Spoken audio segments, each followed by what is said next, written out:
Hey guys, Drifter here. Today I've got a video for you about the massive FAL buff, both in base multiplayer for Modern Warfare and in Warzone. All of my gameplay is going to be in Warzone because I'm a Warzone kind of guy, but it is now an excellent weapon in both modes. It's going to be a little bit light on numbers today and a little bit higher in subjectivity for in-depth, but I think that the idea that I want to drive home is very simple. The FAL received a damage buff. Its headshot damage was increased up to 105 inside its maximum damage range, and the body shot damage went up to 78 inside that same range as well. This max damage range was increased out to about 18 meters, so it will one-shot kill to the head within 18 meters in base multiplayer, and that's without the monolithic suppressor or any of the longer barrels or any of the more complicated attachments on the weapon. Just the base weapon can one-tap people out to 18 meters, which is extremely powerful. It makes it more powerful than the SVD or the CR56 AMAX or really any of the DMRs because it's so much lighter and easier to use. Warzone, unfortunately, will require 3 headshots to kill, but your first 2 headshots will break people's armor and put them... they'll be suffering quite significantly. Could take 4 body shots or 5 limb shots to down somebody, so at the end of the day, it's not many shots to kill, kind of regardless of where you're hitting, which I find to be very impressive, especially on a weapon that's accurate and doesn't really shoot that slowly despite being semi-automatic. The damage per hit is pretty high, so as a sort of intangible benefit, when you're fighting somebody with your team and you team fire somebody, it'll probably feel more like you're downing them almost instantly, because instead of taking, say, 3 headshots to kill, what could happen is your teammate shoots them once, maybe twice, and then you get your double tap headshot and they're done and they're out, and it's just that fast. It's kind of crazy. It's kind of impressive. The gameplay you're seeing right now is me having a whole team of people using FAL fire and just hosing them down into the ground, and the time to kill is about twice as fast as that of any other weapon. No, seriously, it's about twice as fast. Most of the weapons in the game cluster around a certain like ideal time to kill zone. This one's about half as fast, so or half the amount of time for both headshots and for body shots. So nothing in this game can keep up right now with time to kill of the FAL, both in base multiplayer and in Warzone. It is an extremely fast killing weapon at all ranges too. It'll do this up close and it'll do it better far away than most other weapons. Here, just check this out. This is a clip from Twitch of my first gunfight with the FAL, and that's how I knew that this in-depth was going to be really good. I'm in a bad position.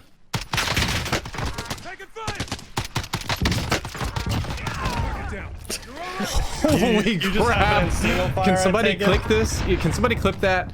I think this is going to be a very good in-depth. I mean, I kind of already knew that anyway, because the FAL has never been a bad weapon for Warzone. Even when it was dealing significantly less damage per shot and couldn't one-tap people, it was in my early list of best weapons because it still had an excellent time to kill, it had an excellent range, and you really could shred people with the weapon. But with the damage increase on it, it's very, very shreddy nuclear murder town right now. I'm actually struggling with my vocabulary to describe how powerful the FAL is.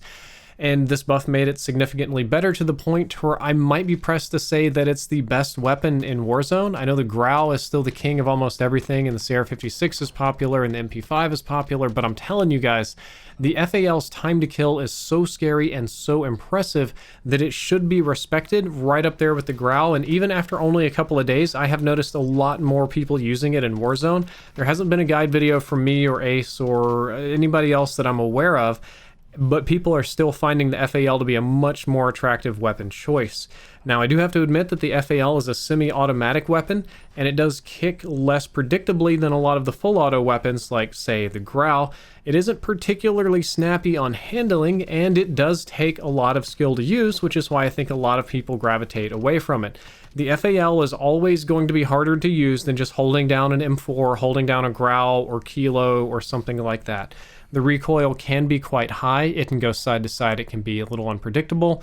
It's not really wise to kit this weapon to be really fast and really snappy versus accuracy, so there's a lot of reasons that you wouldn't do it, and for whatever reason, gamers do just kind of struggle with semi-auto in general. The clicks or the trigger pulls and lining up your shots, it's just awkward compared to full auto spraying somebody down. But all that being said, you don't have to be that good with the FAL to get easy kills. Like, there are some weapons in Warzone and other games that I would say, while they're excellent if you're excellent. Like, if you're one of the best players in the game, then sure, you can kill and down and it's not that hard. But the reality is that the FAL doesn't require exceptional skill. It requires moderate skill.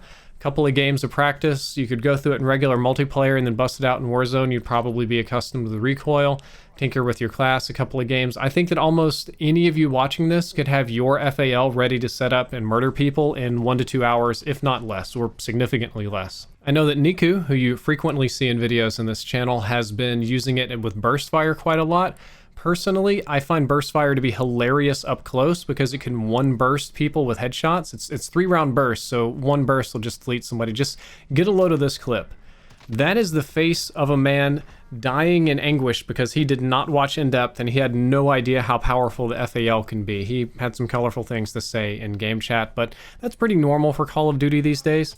The burst fire mod isn't my favorite. It takes up an attachment slot, and I will admit that I think it's good in close quarters combat. Burst fire FAL really does shred, but where it lacks is in long range. It gets really miserable on long range because it significantly increases the recoil of your weapon, and you can't toggle it on or off. So a lot of weapons you can toggle from like full auto into single fire, and what I thought I could do is put the burst fire on so that I could use the burst and just headshot people when they got too close to me and then toggle to semi-auto for long ranges.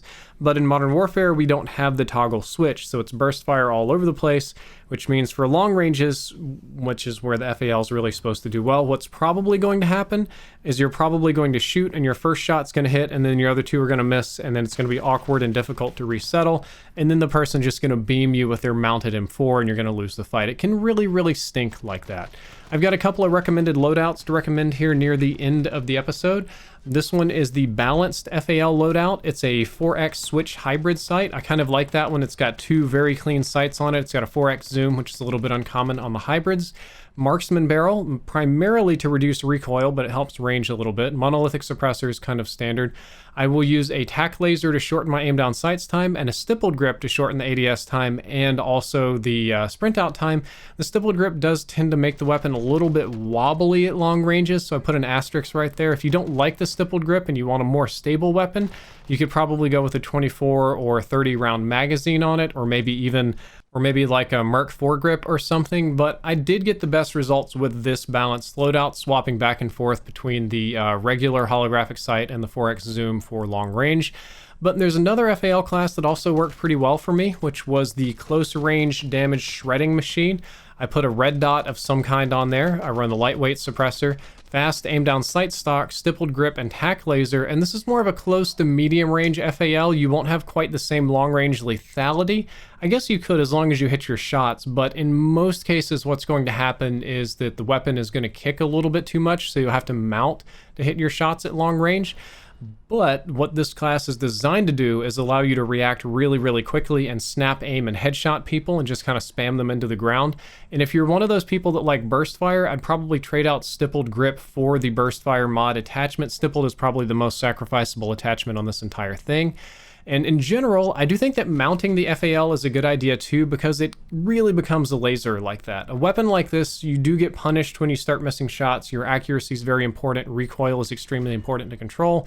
Mounting makes your idle sway wobble way more stable, especially if you're running one of the stippled grip classes, and you can spam a lot harder with a lot less consequence. So I mounted the FAL in almost every fight that I got the opportunity to do so, and I think that it is a fantastic weapon to choose to mount. Then really almost all of them are. There aren't many weapons that aren't worth mounting except maybe the Growl, or maybe the new Growl is worth mounting. Anyway, I found it very, very helpful, would recommend it. I think that this is probably best to pair with an MP5 or MP7 as your backup weapon. You want something that, even an AUG with the 5.56 conversion, you want something fully automatic, decent time to kill, big mag to spray people down with. And I gotta say, I dislike pairing the FAL with a sniper. So with the MP5 or MP7, I found it very easy to where if people were getting a little bit uncomfortably close, I could get like a couple of peppering shots in with the FAL. Then I could break out my MP5 and MP7 and finish up everything else and do the rest of the work. But with the FAL and the sniper, sometimes it felt like I was carrying two snipers and I didn't really have a good spray kind of weapon to get people out of my face with. Now, I've been talking about the benefits of the FAL and its extremely high damage, like close range damage. I could, with the FAL and Sniper, just headshot people up close, but I have to be very frank with you that I do not have the skill to consistently do that. I don't think that many of you do, and even professional, really awesome god tier players tend to prefer easier weapons like the MP5 up close. Interestingly, the FAL does very well with the muzzle brake. If you don't mind being loud, muzzle brake will reduce your horizontal recoil, or your inconsistency in aim in this case. Now, in order to put this on, you do need to sacrifice your suppressor, which is a really painful thing to give up in Warzone, but it does make the FAL perform really well if you don't mind being on the radar all the time. Some of you apparently do not. I pick up loadouts from people all the time running weird things, but I generally prefer to be on the radar, though I did enjoy my time with the muzzle brake. So at the end of this episode, what you need to know is that the FAL is now a god weapon for regular multiplayer, because it one-shots people within the ranges that most of your gunfights are going to be in regular multiplayer. And it's also a god weapon in Warzone because it has an insanely fast time to kill at pretty much all ranges, and there's not a lot that competes with it as long as you're good. It's just not as easy to use as an M4. The M4, the Kilo, the Growl, the AK, they're all spray weapons. They're easy to use, they're not complicated. You hold down the trigger and kind of swipe over the enemy a few times and they'll die. This one's going to take more precision, it's going to take a little more practice, but the reward for it is definitely there, and I would highly encourage all of you to check out the FAL. Guys, that is all for this episode. I hope that you enjoyed it. I hope that you learned something useful. If you did, don't forget to like, favorite, and subscribe. Drifter out.